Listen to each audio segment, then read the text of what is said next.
èèyàn mi lórí àṣírí ikú tó pa Toba Ijaya ni o, ìyẹn Toba Ijaya. Ẹ wo àwọn àṣírí kọ̀ọ̀kan ti bẹ̀rẹ̀ sí ní tú o.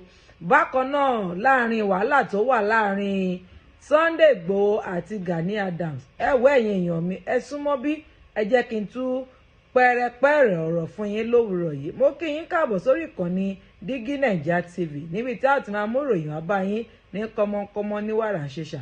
Ẹ wo ẹ̀yin èèyàn mi, arákùnrin kan mà ló bọ́ síta tó ń sọ nípa àwọn àṣírí tó rọ̀gbà yí ikú Toba Ijaya ká o.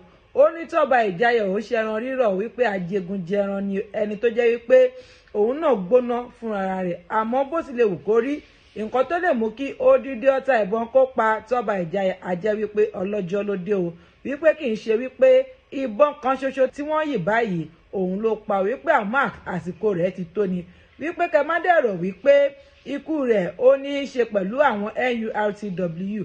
Ó ní rárá o, ó ní kẹ má rò bẹ́ẹ̀ o, pé àmúwọ́ Ọlọ́run ni o, wípé àwọn tó pa Toba Ijaya yìí kí wọ́n má kú mọ́ torí pé kí ni wọ́n ṣẹ̀ṣẹ̀ máa ṣe o nígbà tí ti Koko Zaria náà ṣẹlẹ̀.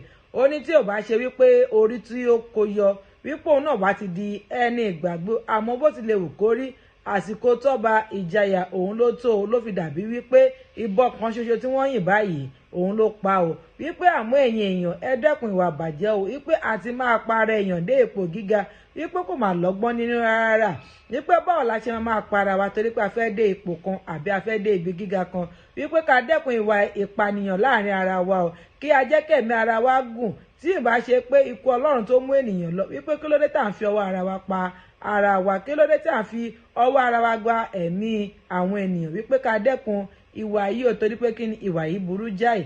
Bákan náà ó tún mẹ́nu bà ìṣẹ̀lẹ̀ tó ń ṣẹlẹ̀ láàrin Gani Adams àti Sunday Igboho.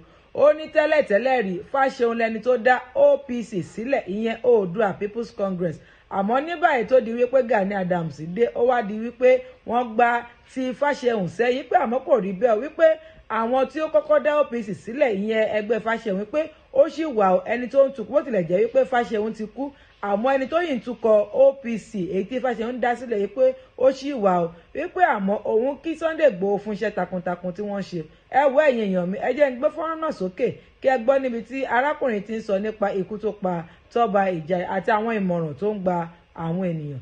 The last time tá náà fẹ́ pa Koko Zaria ṣùgbọ́n orí kó wọn yọ, ẹlẹ́dàá wọn kó wọn yọ.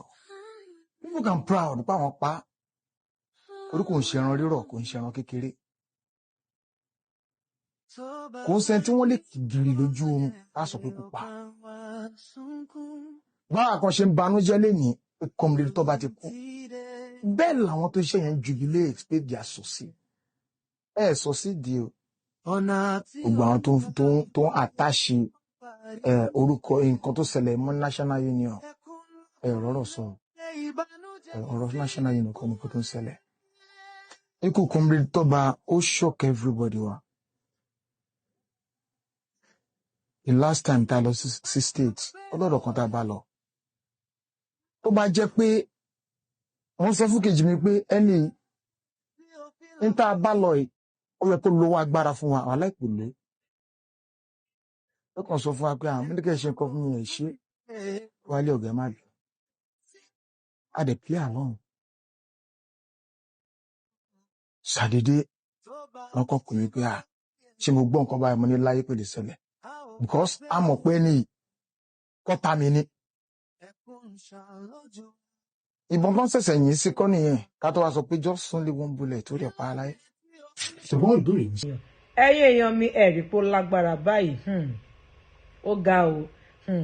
Ẹ jẹ́ ká dẹ́kun ìwà àbàjẹ́, ìwà ìpànìyàn tó ń lọ láàrin ìlú yìí, ó ṣe kí ni ó tojú sú ni o.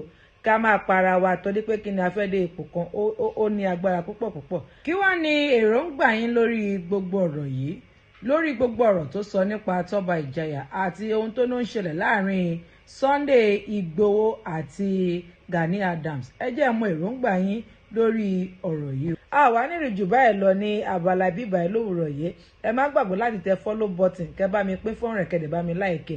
Bó bá ṣe ń lọ ní àmọ́ mú àṣetì gbòyìn ní DIGINAIJA TV. Ẹ ṣé o, ó dìgbà kan náà.